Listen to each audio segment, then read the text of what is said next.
സംസ്ഥാനത്ത് AI ക്യാമറകൾ കണ്ടെത്തുന്ന ഗതാഗത നിയമലംഘനങ്ങൾക്കുള്ള നോട്ടീസ് അയക്കുന്നത് കെൽട്രോൺ നിർത്തിവെച്ചു. നിയമലംഘനങ്ങൾ 50 ലക്ഷം പിന്നിട്ട പശ്ചാത്തലത്തിലാണ് നോട്ടീസ് അയക്കുന്നത് നിർത്തിയത്. ഒരു വർഷത്തേക്ക് 25 ലക്ഷം നോട്ടീസ് വിതരണം ചെയ്യാനുള്ള കരാറാണ് കെൽട്രോണിന് നൽകിയിരിക്കുന്നത്.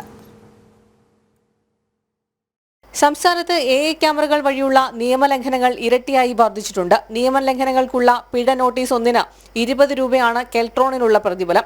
ഒരു വർഷത്തേക്ക് 25 ലക്ഷം നോട്ടീസ് വിതരണം ചെയ്യാനുള്ള കരാറാണ് കെൽട്രോണിന് നൽകിയിരുന്നത്. നിയമലംഘനങ്ങൾ 50 ലക്ഷം പിന്നിട്ട പശ്ചാത്തലത്തിൽ ഇനി നോട്ടീസ് അയക്കാനാകില്ലെന്നാണ് കെൽട്രോണിന്റെ നിലപാട്. അധിക തുക ആവശ്യപ്പെട്ട് കെൽട്രോൺ മോട്ടോർ വാഹന വകുപ്പിന് കത്ത് നൽകിയിട്ടും നടപടി സ്വീകരിച്ചിട്ടില്ല. നോട്ടീസ് നിർത്തിവെച്ചെങ്കിലും AI ക്യാമറ വഴിയുള്ള പിഴ ചുമത്തൽ തുടരുന്നുണ്ട്. ഈ ചെല്ലാൻ വഴി പിഴയെത്തുമ്പോൾ വാഹന ഉടമയുടെ ഫോണിൽ SMS അയക്കും. എന്നാൽ ഇത് അധികം ആരും ശ്രദ്ധിക്കാറില്ല. നോട്ടീസ് വിതരണം നിർത്തിയതോടെ പിഴ വഴിയുള്ള വരുമാനത്തിലും ഇടിവ് സംഭവിച്ചിട്ടുണ്ട്. പിഴയടയ്ക്കാത്ത വാഹനങ്ങളെ കരിമ്പട്ടികയിൽ ഉൾപ്പെടുത്തി സേവനങ്ങൾ തടഞ്ഞതായി മോട്ടോർ വാഹന വകുപ്പ് അറിയിച്ചു. ജൂൺ ആകുമ്പോൾ AI ക്യാമറ സ്ഥാപിച്ചിട്ട് ഒരു വർഷമാകും. ഇതുവരെ AI ക്യാമറ വഴി 300 കോടി രൂപയുടെ പിഴയാണ് ചുമത്തിയിട്ടുള്ളത്. ജനം, തിരുവനന്തപുരം.